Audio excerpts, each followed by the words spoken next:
Shalom, jemaat Tuhan, selamat pagi, selamat datang, selamat beribadah kepada Tuhan pagi ini. Baik Bapak Ibu yang di rumah, beribadah di rumah, mari kita menikmati kehadiran Tuhan, bahwa Tuhan itu baik. Ada penampilan lain dari saya, ada kumis. Jadi ceritanya beberapa waktu yang lalu, kumis saya itu sudah nggak landep. Saya mau beli lupa terus sampai akhirnya kemarin masih lupa. Jadi masih. Tapi apapun itu, Tuhan tidak melihat penampilan kita, amin. Tuhan melihat hati kita, amin. Ketika kita datang dengan pakaian yang rapi, kok pakaian yang rapi? Itu sebagai wujud ucapan syukur. Jangan datang kepada Tuhan dengan pakaian yang bukan mahal, bukan, tapi rapi. Mari kita datang dengan rasa hormat, rasa takut kita kepada Tuhan, amin.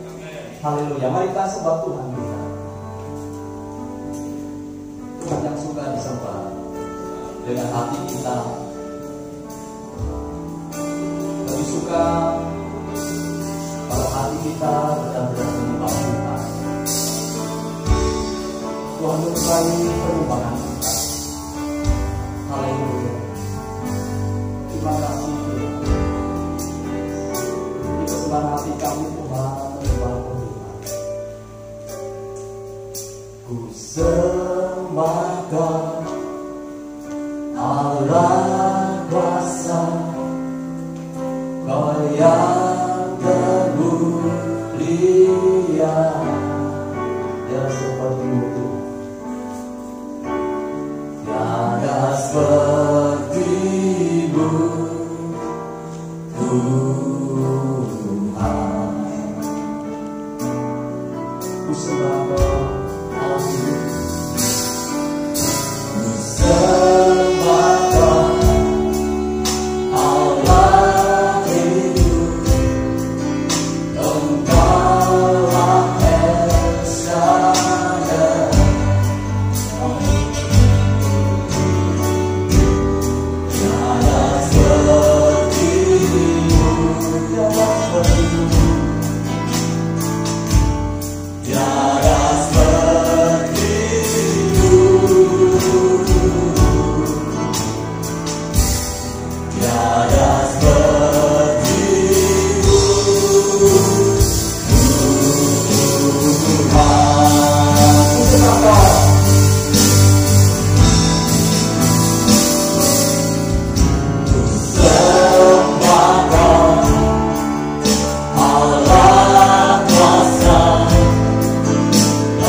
kita di dalam ibadah pagi ini datang dari pihak Tuhan, Allah yang menjadikan langit bumi dengan segala isinya, Allah yang setia dengan perjanjiannya, yang tidak pernah lupa dengan buah karya tangannya. Kiranya turun atas kita menyertai ibadah ini anugerah damai sejahtera yang berlimpah-limpah dari Bapa di surga, di dalam kasih sayang dari Tuhan kita Yesus Kristus.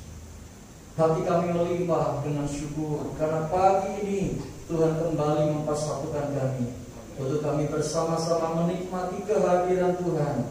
Kami boleh merayakan kebangkitan Tuhan, mengalahkan maut, dan ini merupakan Tuhan dasar dari segala pengharapan kami, bahwa Engkau bangkit, Engkau sudah mengalahkan maut, dan Engkau memberi kepada kami kemenangan. Pada pagi hari ini Tuhan, kami siap meninggikan Engkau, memuji Engkau dengan segenap hati kami. Kami juga siap menerima berkat yang Tuhan sediakan. Lawatan Tuhan, jamahan Tuhan, pemulihan yang Kau kerjakan. Kami percaya Tuhan, kehadiran-Mu akan memberkati setiap kami yang hadir di tempat ini maupun yang menyaksikan atau beribadah di rumah mereka masing-masing. Dalam nama Tuhan Yesus kami berdoa dan kami bersyukur. Amin. Puji nama Tuhan. Mari tempat tetap bangkit berdiri. Ya. Tuhan itu baik. Amin. Amin. Kadang ada yang tidak kita pikirkan, tapi Tuhan sediakan bagi kita. Saudara pernah alami? Amin. Setiap kita pasti pernah alami hal-hal yang sepertinya tidak terduga. Tuhan itu baik di dalam hidup kita. Haleluya.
yang baru pertama kali hadir dalam ibadah minggu ini.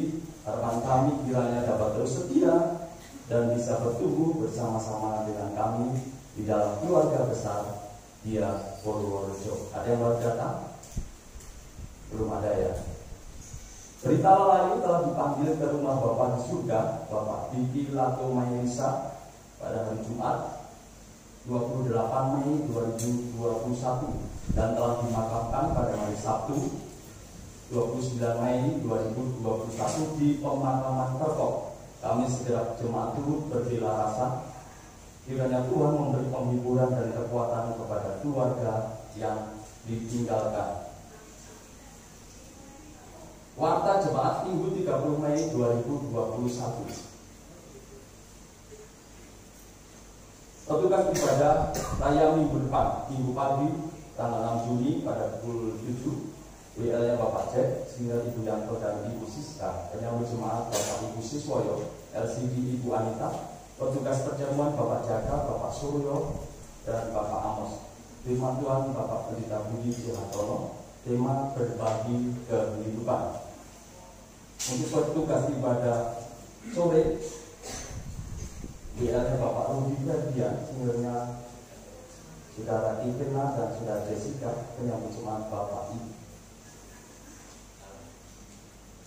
Ibu belum ada ya di sini. LCD Bapak Lutito, firman Tuhan Bapak Pendeta Ibu Pendeta Tasina. Oh masih, ini salah ya, Bapak Budi ya, Pendeta Budi temanya berbagi kehidupan. Masih sama, ini ternyata salah saya tadi tidak mengecek. Happy birthday, selamat ulang tahun. Kami atas nama jemaat dan majelis mengucapkan selamat ulang tahun yang pertama kepada Ibu Giovi tanggal 28 Mei, Saudara Kevin Adi Pratama tanggal 30 Mei atau hari ini. Kiranya Tuhan Yesus memberkati dengan panjang umur, kesehatan dan kekuatan serta berkat-berkat yang melimpah. Amin. Haleluya. Mari kita siapkan hati kita. Firman kita hari ini bertekun di dalam doa. Kita tanyakan hati kita kalau kita kemarin ada satu saudara kita yang kekasih Bapak Diki telah dipanggil Tuhan. Kalau minggu yang lalu di salah satu khotbah Bapak Muncoro, beliau mengatakan bahwa dipanggil Tuhan itu tinggal mengantri kapur usia, dia katanya. Ya, tapi yang menjadi masalah ketika kita dipanggil Tuhan, saudara kita bisa berkata, kalau seperti Paulus katakan, aku telah mengakhiri pertandingan yang baik. Ya, saya berharap saya punya kerinduan bahwa jemaat di sini, saya sendiri juga punya kerinduan bahwa ketika tiba saatnya, kita nggak tahu kapan, kita bisa berkata, aku telah mengakhiri pertandingan. Atau jangan-jangan belum melakukan apa-apa buat di sini.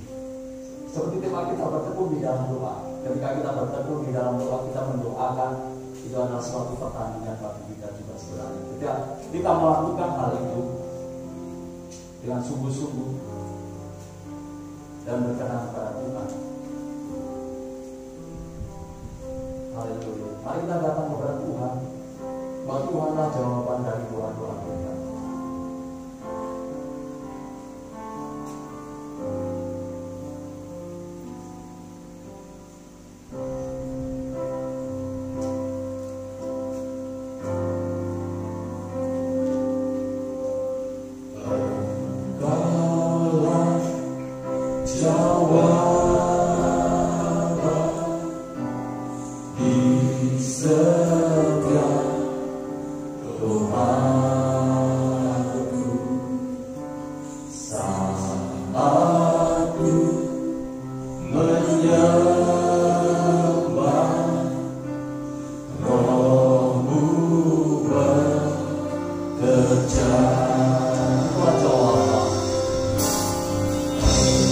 God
Hamba-Mu hanya saluran berkat untuk jemaat Tuhan memperoleh berkat kebenaran-kebenaran firman pagi hari ini. Roh Kudus bekerja menolong kami memahami setiap kebenaran ini, sehingga kebenaran ini menumbuhkan iman percaya kami untuk kami berjalan bersama dengan Kristus. Urapi hamba-Mu jadi saluran berkat yang baik. Dalam nama Tuhan Yesus, yang siap mendengar katakan amin. Silakan duduk. Shalom. Bapak Ibu, sejak saya bertobat, satu hal terjadi dalam hidup saya. Tuhan selalu berbicara di firman Tuhan. Siapapun yang menyampaikan firman Tuhan, mengarahkan apa yang harus saya lakukan, apa yang harus saya ambil tindakan dan sebagainya melalui firman Tuhan. Dan itu menjadi tolok ukur saya selalu apakah saya masih dalam hadirat Tuhan. Beberapa minggu ini, waktu saya menyiapkan firman Tuhan ini, Tuhan banyak berbicara. Ya, luar biasa. Saya yakin akan jadi berkat bagi kita semua juga. Maka saya sharingkan lewat tema firman hari ini, tekun dalam doa. Mari kita buka Lukas pasal 11 ayat 1 sampai dengan yang ke-13. Lukas pasal 11 ayat 1 sampai dengan yang ke-13.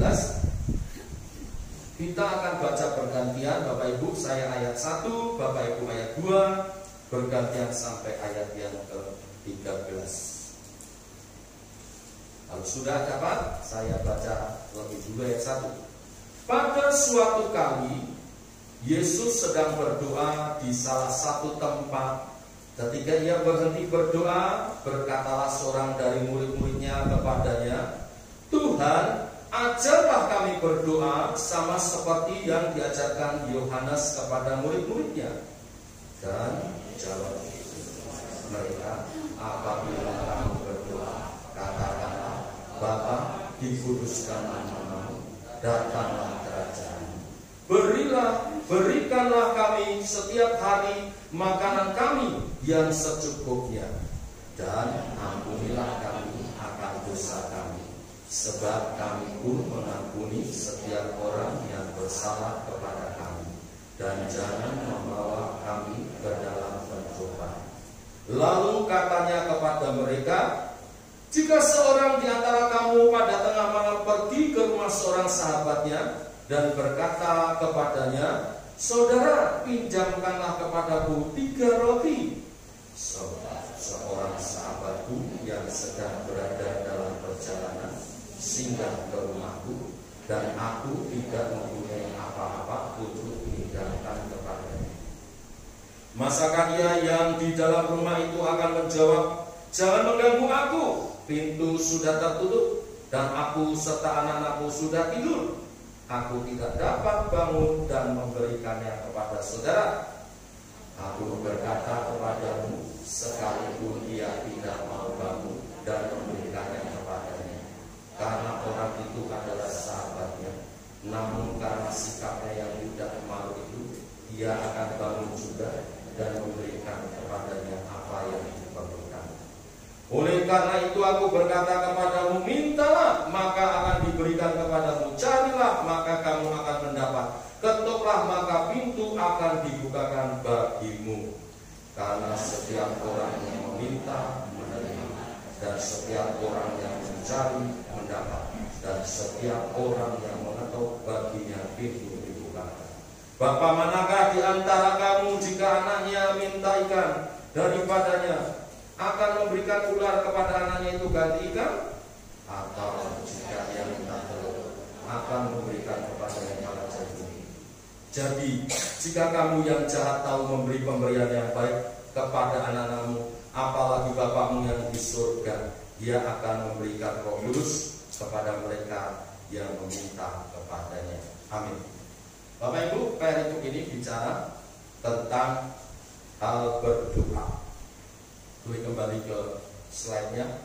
Saat murid-murid minta diajarkan tentang berdoa, apa yang Tuhan Yesus ajarkan? Yang pertama, Tuhan Yesus ajarkan doa Bapa kami. Ya, doa Bapa kami itu di ayat 2-4. Tadi kita membacanya. Tetapi kemudian disambung lagi, nggak cuma diajari doa Bapa kami. Tuhan mengajar mereka perumpamaan tentang sahabat yang meminjam roti. Ada 3 orang yang bersahabat, yaitu satu orang yang melakukan perjalanan, lalu yang kedua yang disinggahi rumahnya, dan yang ketiga yang dipinjamin roti. Ya, dari kedua jawaban ini kita akan memahami mengapa kita harus tekun dalam doa seperti tema hari ini. Saya langsung saja. Yang pertama, karena kita adalah sahabat Tuhan. Karena kita adalah sahabat Tuhan. Saat Yesus mengajar tentang berdoa, Tuhan Yesus memakai perumpamaan tentang sahabat yang meminjam roti. Mengapa tentang sahabat? Karena memang kita adalah sahabat Tuhan. Yohanes 15 ayat 14 khususnya mengatakan, Tuhan Yesus mengatakan, kamu adalah sahabatku. Ada lagunya ya, boleh kasih F. Yesus sahabatku, kaulah perlindunganku. Yang tahu berikutnya, Yesus kau rajaku, kota benteng hidupku, sekali pun ku berjalan di dalam lembah yang gelap, ku tidak takut, Engkau besertaku. Ku bersyukur padamu Tuhan, sebab kasih setiamu di dalam hidupku. Anugerahmu besar bagiku, di setiap langkahku ku memujimu. Refrennya, ku bersyukur padamu Tuhan, sebab kasih setiamu di dalam hidupku. Anugerahmu besar bagiku, di setiap langkahku ku memujimu.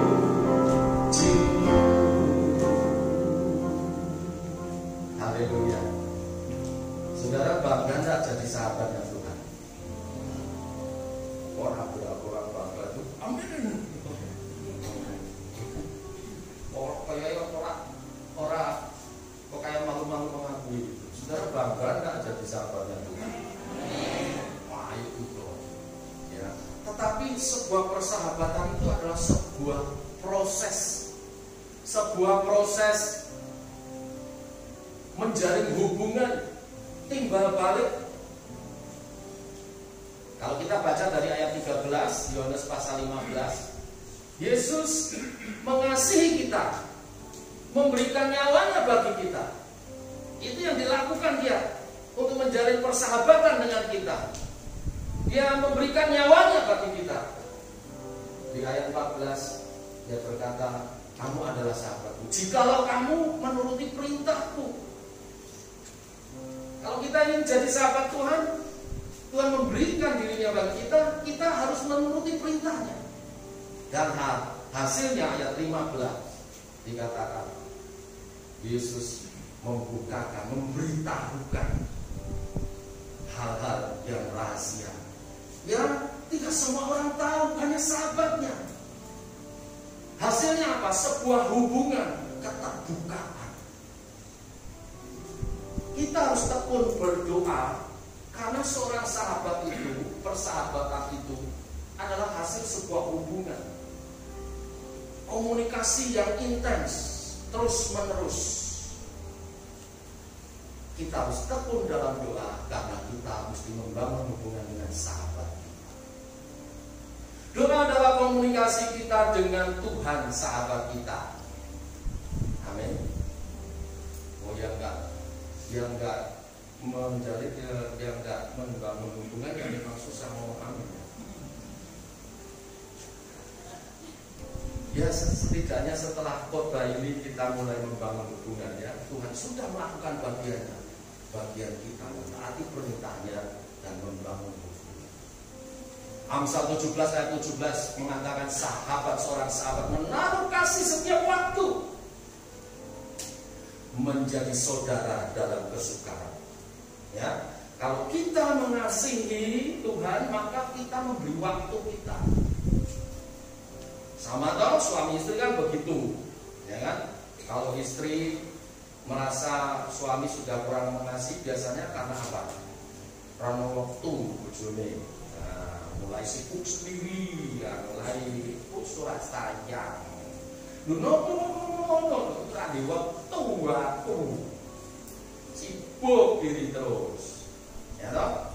Kalau kita mengasihi Tuhan, maka kita memberi waktu, meluangkan waktu dalam doa-doa kita, ya, dalam doa-doa kita. Ini yang pertama, Bapak Ibu Saudara sekalian. Lalu yang kedua,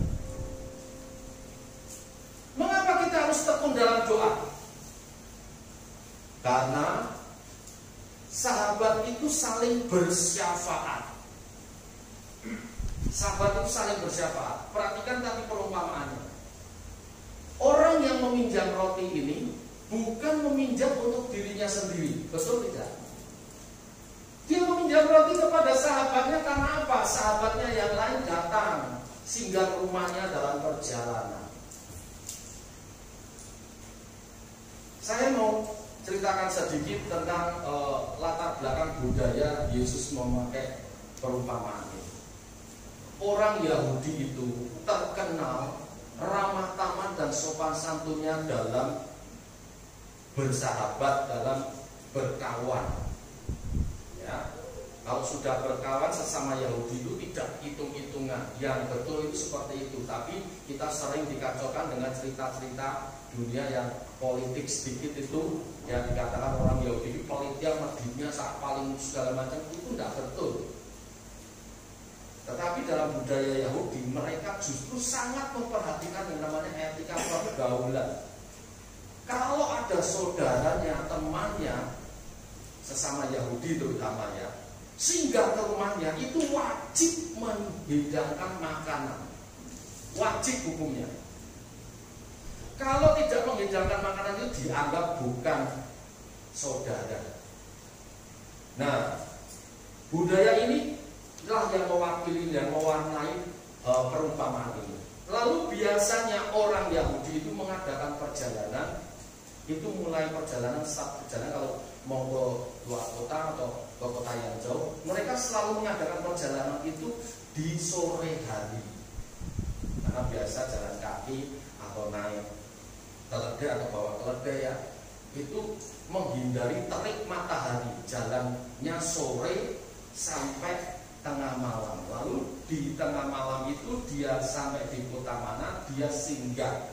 Singgahnya tentu memilih siapa yang dekat dengan mereka.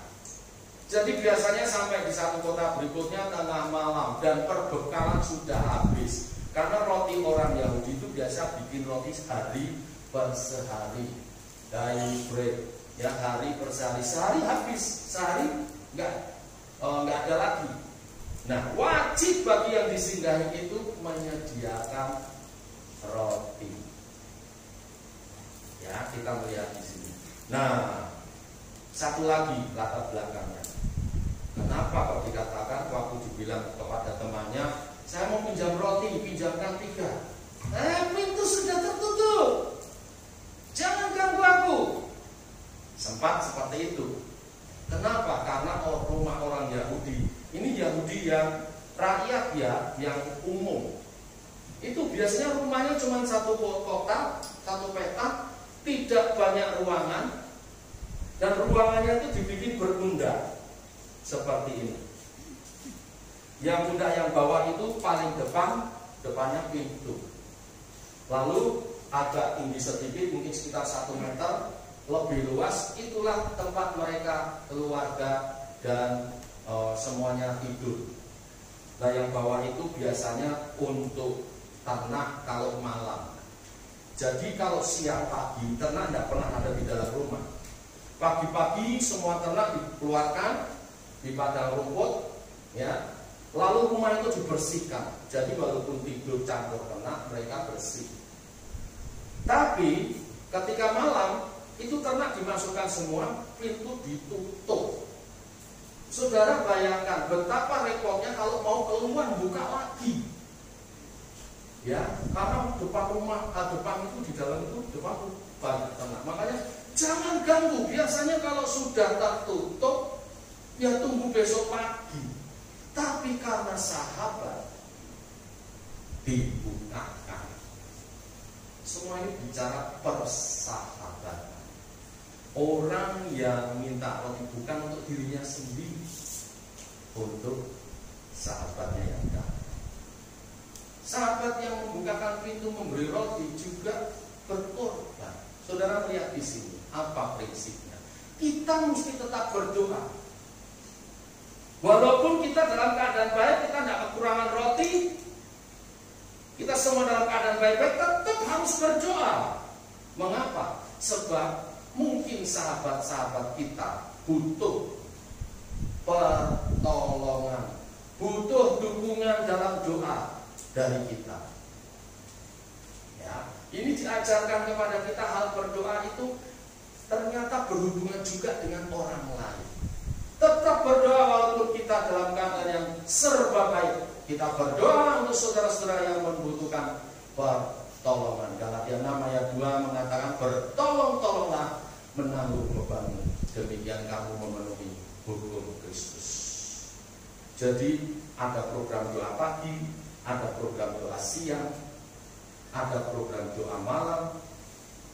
Kasih informasi kepada kami supaya apa-apa yang didoakan itu ada yang perlu didoakan, ya, sehingga jangan jadi satu rutinitas saja, ya, doanya podo setiap minggu, jangan, karena kita mau saling mendoakan.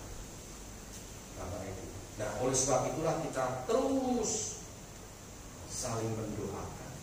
Pertolongan kecil yang dampaknya besar adalah berdoa. Ya, Israel perang nih sama Palestina, tidak usah mihak sana mihak sini, doakan. Doakan apa? Damai. Itu bagian kita. Ya, lepas dari konteks akhir zaman, doakan damai. Begitu kita membawa damai. Amin. Haleluya. Kita selalu berdoa. Doa pertolongan yang sangat kecil tapi berdampak luar biasa. Ini yang kedua. Yang ketiga, Bapak Ibu Saudara sekalian. Ya. Mengapa kita harus tekun di dalam doa? Karena kita harus berjaga-jaga. 1 Petrus pasal 5 ayat 8 mengatakan, sadarlah dan berjaga-jagalah. Lawan musuh iblis berjalan keliling sama seperti singa yang mengaum-ngaum dan mencari orang yang ditelannya. Kita mesti berjaga-jaga karena iblis itu terus berusaha untuk menekan kita, berusaha untuk menghancurkan kita. Dan cara iblis menyerang adalah dengan merusak persahabatan.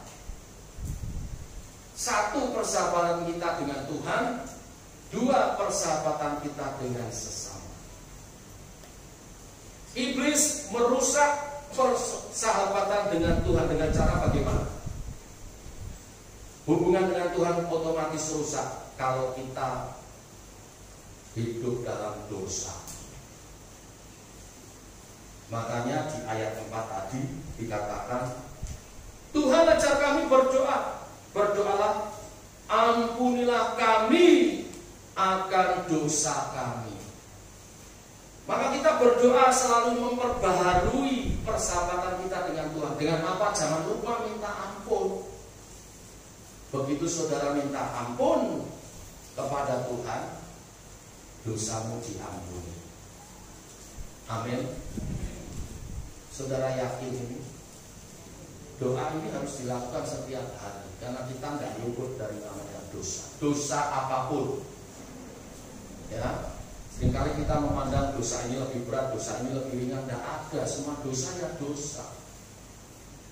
Tiap hari kita mesti minta ampun supaya persahabatan kita dengan Tuhan. Ini polanya setan itu ini menghancurkan persahabatan kita, mengacaukan. Juga mengacaukan persahabatan di antara kita.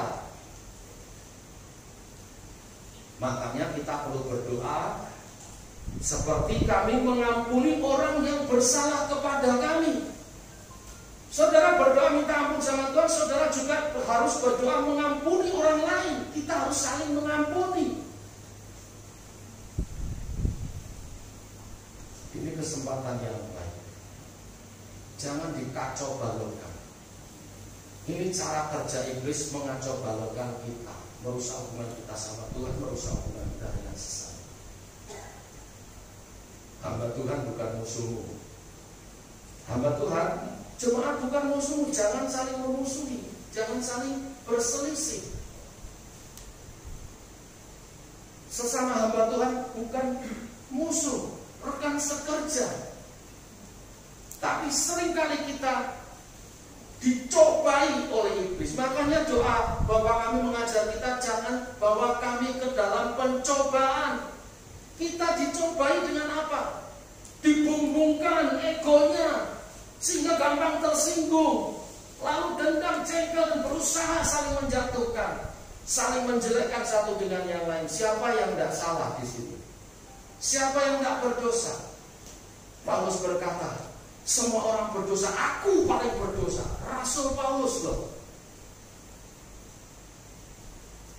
Maka kita nggak boleh lagi seperti itu. Jangan mau dicobai. Ya. Kesempatan yang baik di hadapan Tuhan dan jemaat Tuhan. Kalau saya ada salah dengan jemaat, tutur kata, sikap, tingkah laku saya di hadapan Tuhan dan saudara minta ampun sekarang. Saya minta maaf setulus-tulus hati saya. 2 minggu ini yang saya renungkan, Tuhan bicara luar biasa. Tak boleh kita ya. Kenapa? Karena gerejanya akan dipakai Tuhan luar biasa. Gerejanya akan dilawat Tuhan luar biasa. Makanya kita digocok. Kita tidak boleh hidup dalam perselisihan. Kalau sesama hamba Tuhan, saya bersalah dengan tutur kata, sikap, tingkah laku saya minta maaf Pak. Saya minta maaf. Pak Tri, saya minta maaf. Tak boleh kita kerjain terus. Lepaskan kami dari pencobaan. Lepaskan kami dari yang jahat. Jangan mau kita dibawa untuk saling menjahati satu dengan yang lain. Suami istri, suami bukan musuhmu, istri bukan musuhmu. Beberapa minggu terakhir saya banyak menerima konseling suami istri.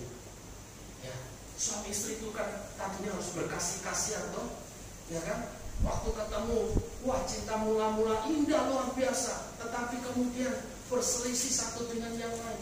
Istri menjelekkan suami, suami menjelekkan istri. Kenapa? Ini tipu daya iblis, ini pencobaan iblis. Kita jangan mau dikerjain. Kita bongkar itu. Kita hidup dalam persahabatan. Mari menghormati persahabatan yang Tuhan sudah bagi. Mari saling mengampuni.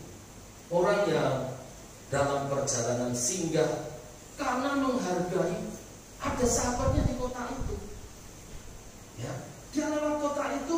Kenapa pilih satu rumah itu? Karena dia menghargai ada sahabatku di situ. Saya kalau perjalanan luar kota, lalu di satu kota, saya mengingat 2 pilihan.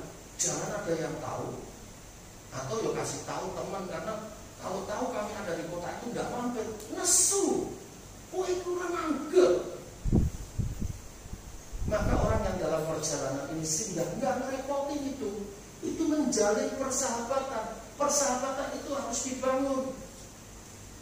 Yang kesinggahan rumahnya, berusaha menyediakan roti, menjamu, tidak merepotkan bagi dia. Kenapa? Karena dia ingin menjaga persahabatan dengan sahabat yang baru datang yang singgah.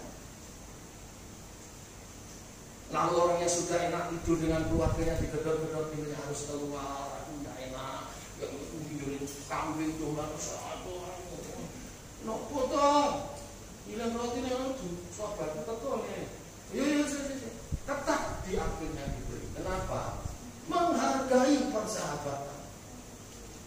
Saya berani katakan, bila kita tidak menghargai persahabatan, kita masih senang tengkar, kita masih senang berselisih, kita tidak menghargai Tuhan. Tuhan membangun persahabatan kita luar biasa sampai mati kita.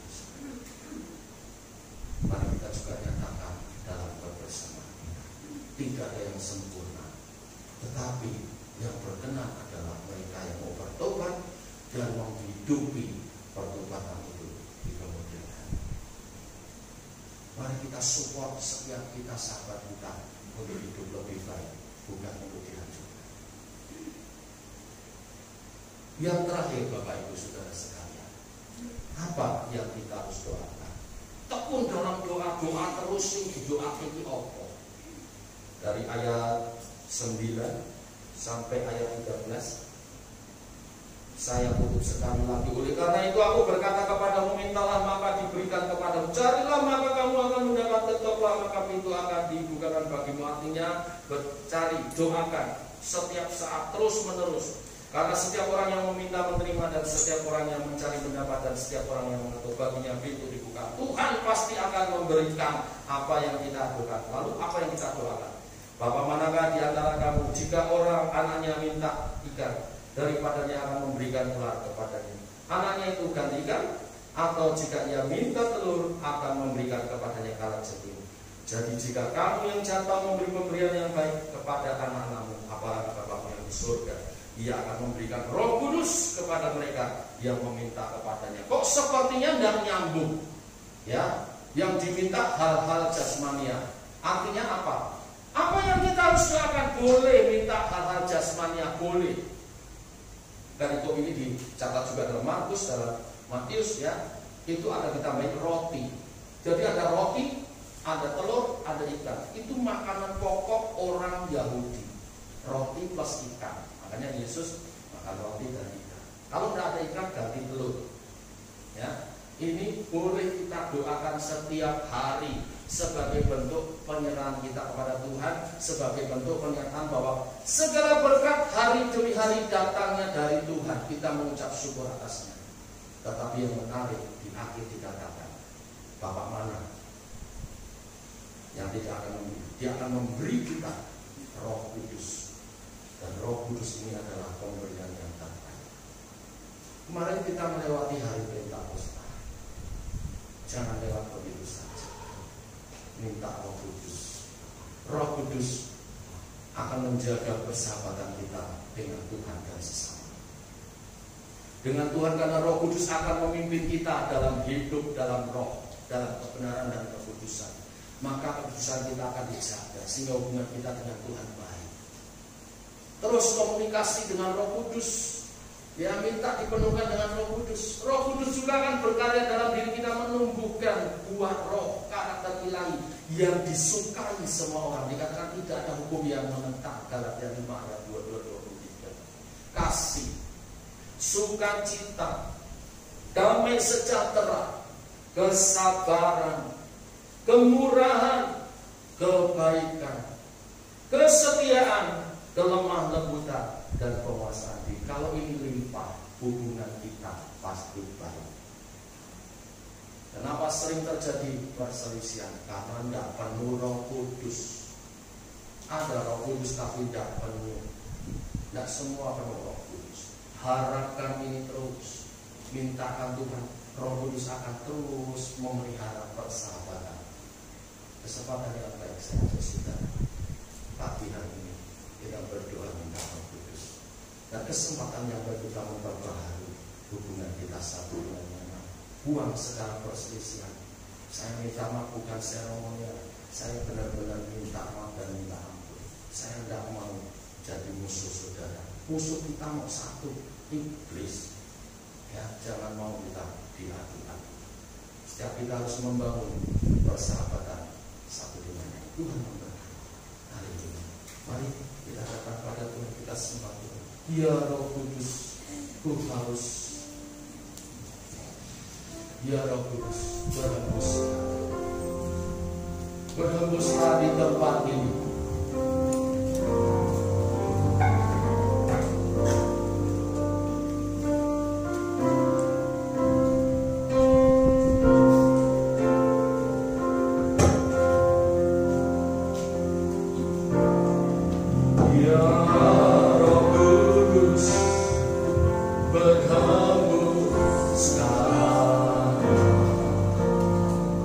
Sadar semua kami berdiri, berhembuslah di tempat ini, mengalirkan roh-Mu, mengalirkan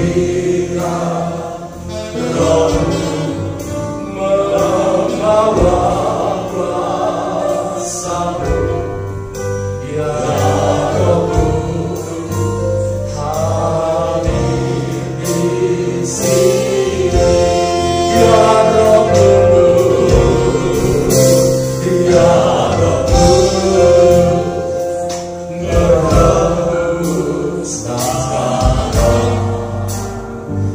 berhembuslah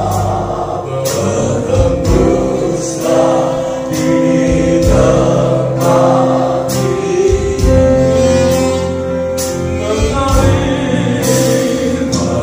mengalirlah roh-Mu, membawa kuasa-Mu, ya Roh Kudus, hadir di sini,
Mari buka hati, terima karya Roh Kudus dalam dirimu.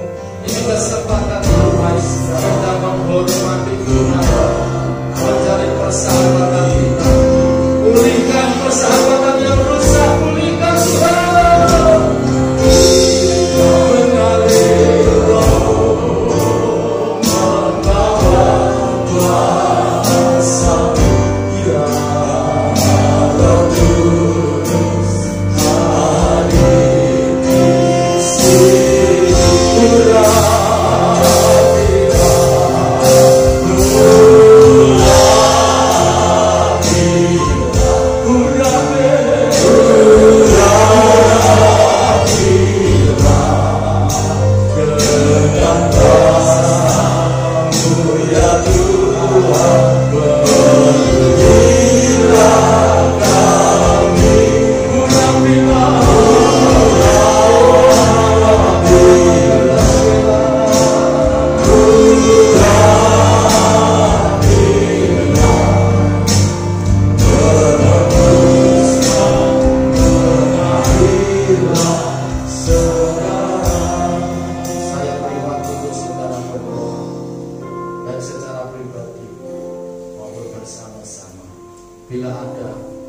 masalah ganjalan di antara kita. Selesaikan.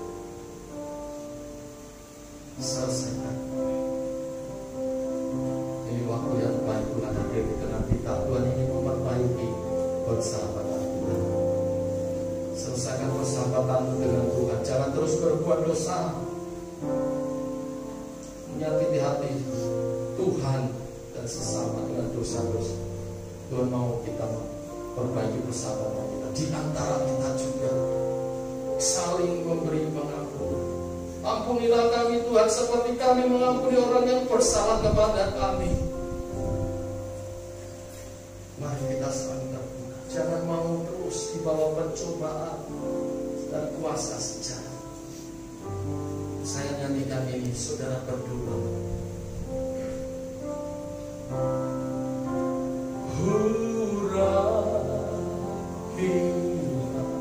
Saudara berdoa. Pulihkan hubungan, berhembuslah kuasa-Mu ya Tuhan, penuhilah kami.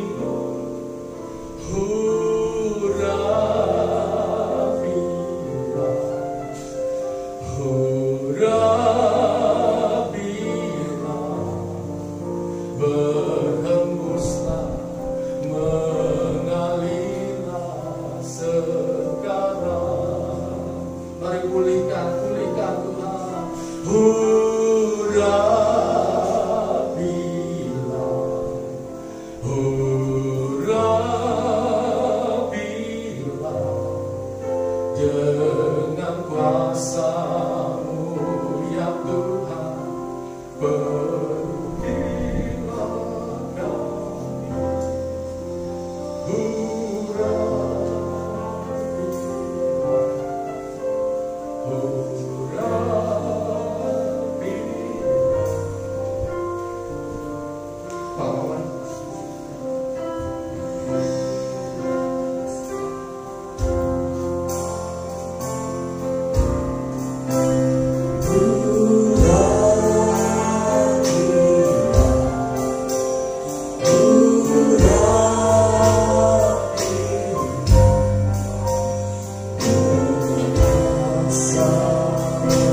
kita bersama-sama.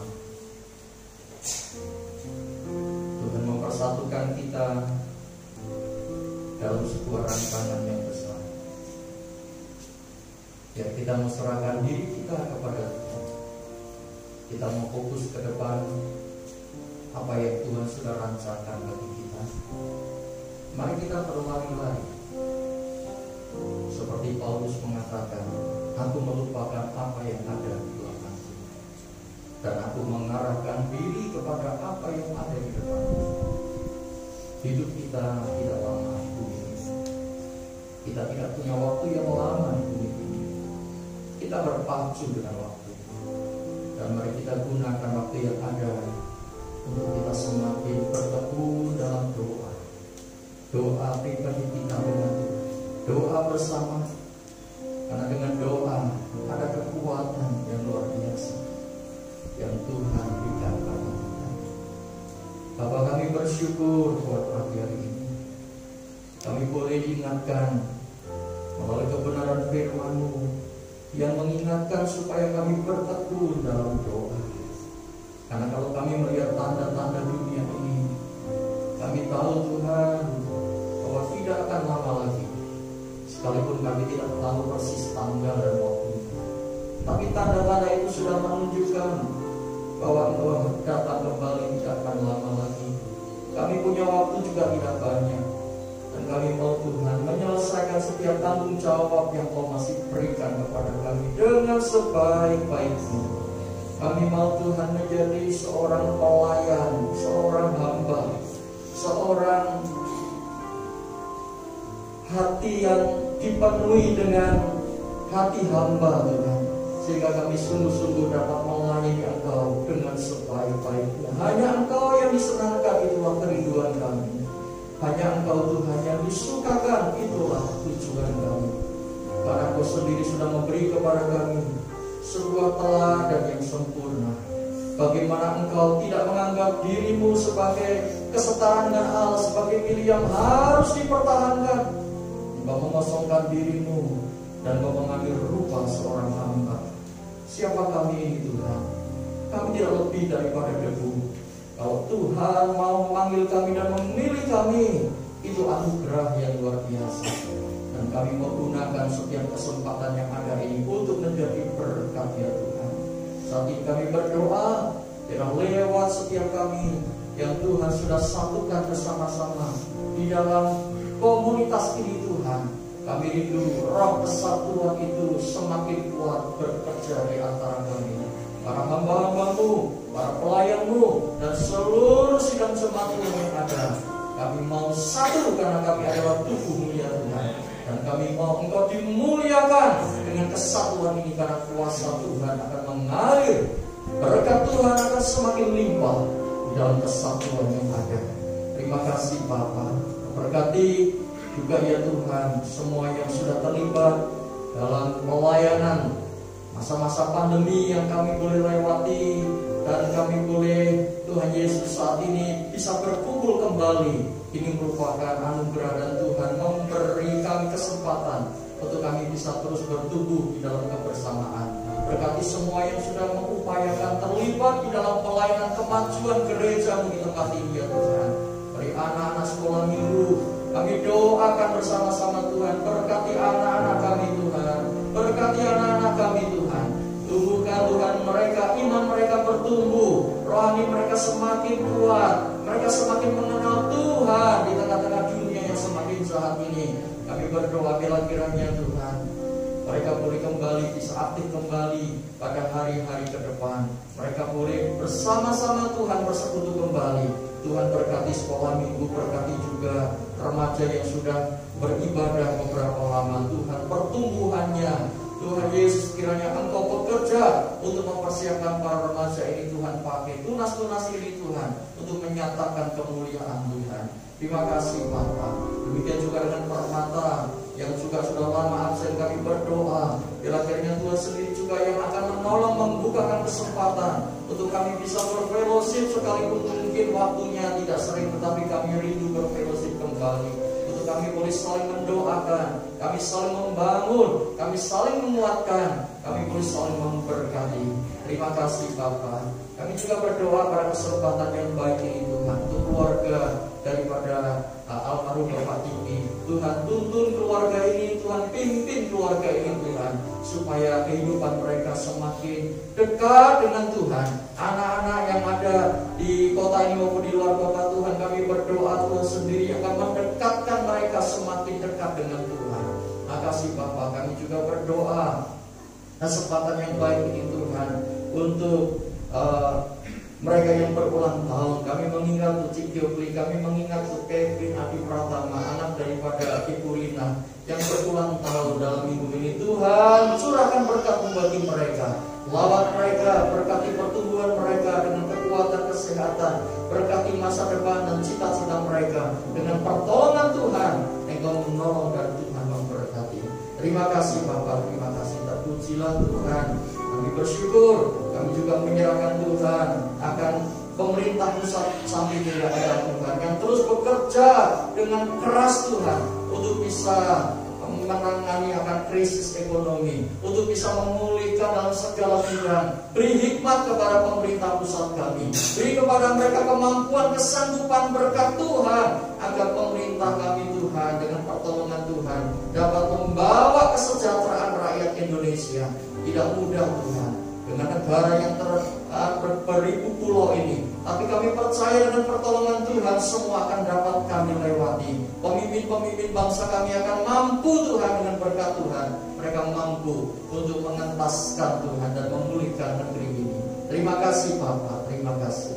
Kami bersyukur apabila juga ada di antara kami yang hadir dalam keadaan lemah. Kami berdoa Tuhan berikan kekuatan saat ini. Apabila ada di antara kami yang datang dengan berbagai macam beban-beban dan begitu banyak pergumulan yang ada, kami berdoa dalam nama Yesus Tuhan, beri kelepasan dan kelegaan, sukacita mengalir dalam kehidupan mereka kembali. Damai sejahtera itu ada dalam kehidupan mereka. Terima kasih Bapak, terima kasih. Pekerjaan tangan kami, keluarga kami, rumah tangga kami sepanjang minggu ini kami serahkan kepada Tuhan. Kami percaya ketika kami mengakui Tuhan dalam segala waktu kami, Tuhan akan meluruskan akan jalan-jalan kami. Terima kasih Bapak, terpujilah nama Tuhan. Mari kekasih Tuhan, kita bersama-sama angkat batu kita di hadapan Tuhan, dan kita akan pulang dengan membawa berkat rahmat anugerah yang daripadanya. Kiranya Bapa pohon segala rahmat dan sumber dari segala berkat akan memberkati kita dengan segala berkat-Nya. Kasih karunia, anugerah, damai sejahtera yang berlimpah-limpah dari Bapa, juga penyertaan